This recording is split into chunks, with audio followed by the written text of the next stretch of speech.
Shalom Bapak Ibu Saudara, saya percaya bahwa kita semua dalam berkat kemurahan Tuhan, kasih dari Tuhan Yesus mengalir dalam setiap hidup kita. Ya, pada saat ini kita akan belajar bersama-sama dari firman Tuhan yang saya ambil dalam surat 1 Korintus pasal yang ke-1 ayat 10. Demikian bunyi firman Tuhan. Tetapi aku menasihati kamu saudara-saudara demi nama Tuhan kita Yesus Kristus, supaya kamu seia sekata dan jangan ada perpecahan di antara kamu. Tetapi sebaliknya, supaya kamu erat bersatu dan sehati sepikir. Ayat rujukan di dalam surat Filipi pasal yang kedua ayat kedua. Bapak Ibu Saudara, bersatu kita teguh, bercerai kita runtuh. Itu adalah semboyan Republik Indonesia.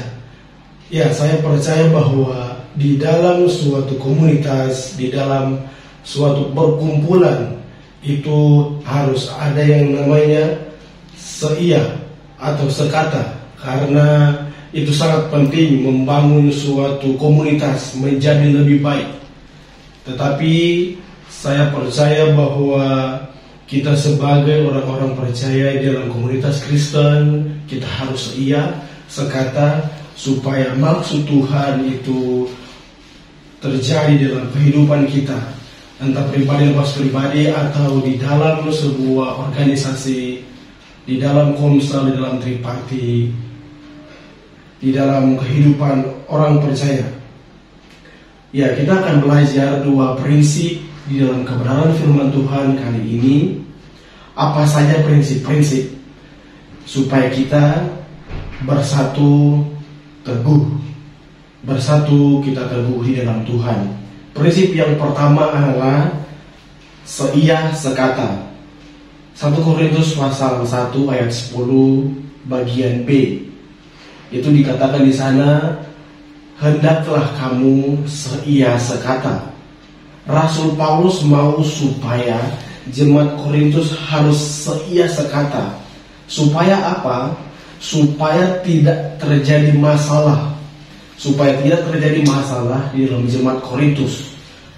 Rasul Paulus menekankan, mendorong, menasihati jemaat di Korintus supaya seia sekata. Karena itu sangat penting pada saat itu.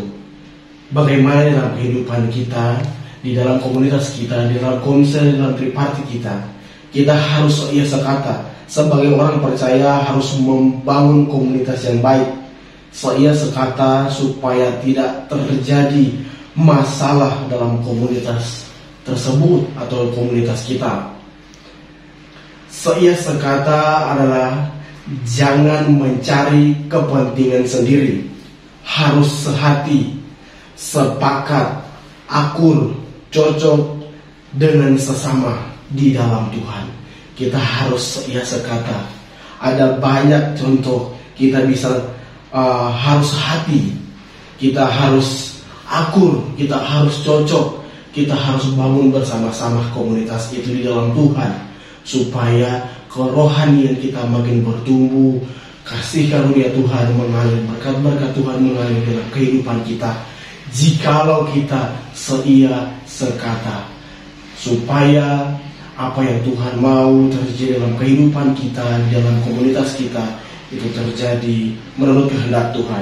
Itu yang pertama. Untuk bersatu kita teguh, yang pertama adalah seia sekata. Yang kedua, jangan ada perpecahan. Di 1 Korintus pasal yang pertama ayat 10c, di sana mengatakan bahwa supaya kamu erat bersatu di dalam Kristus, atau bersatu dan sehati sepikir. Kenapa Rasul Paulus menekankan supaya bersatu hati sepikir? Supaya jangan ada perpecahan di dalam jemaat Korintus pada saat itu.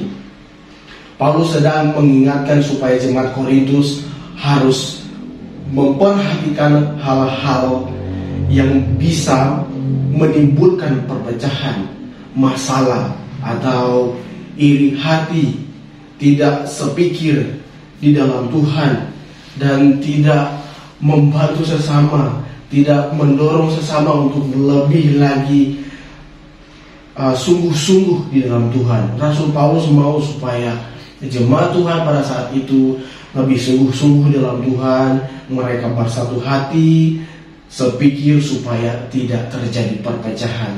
Bapak Ibu Saudara, di dalam komunitas kita harus perhatikan hal-hal yang bisa menimbulkan perpecahan. Itu sangat penting, karena di dalam komunitas kita butuh yang namanya kerendahan hati. Di dalam komunitas kita butuh yang namanya sepakat. Di dalam komunitas kita butuh yang namanya harus menerima sesama, mendengarkan masukan, dan supaya kita bertumbuh bersama di dalam Tuhan. Saya percaya komsel tripartit Bapak Ibu, jikalau kita saling mengasihi, saling mementingkan kepentingan bersama, itu jauh lebih baik, sehingga nama Tuhan dipermuliakan. Itu dua prinsip yang kita belajar supaya kita bersatu akan teguh di dalam Tuhan. Ya, firman Tuhan mengajarkan kita supaya kita bersatu, kita teguh. Seia sekata supaya jangan ada perpecahan di dalam komunitas orang percaya. Pesan yang harus dilakukan: seia, sekata, dan sepikir dalam komunitas komsel. Berkat jika melakukan, komunitas makin harmonis serta iman makin kokoh di dalam Tuhan. Akibat jika tidak melakukan, rapuh dan komunitas akan menjadi lemah atau rapuh dalam membangun komunitas kerohanian. Sharing komsel, Bapak Ibu bisa sharingkan. Yang pertama, bagaimana membangun komsel yang seia sekata. Yang kedua, sharingkan berkat apa yang didapati jika seia sekata di dalam komsel. Tidak lupa juga Bapak Ibu berdoa untuk keluarga yang menyediakan tempat supaya keluarga diberkati Tuhan. Dan Bapak Ibu juga berdoa untuk pokok-pokok doa yang ada. Tuhan Yesus memberkati. Salam discipleship.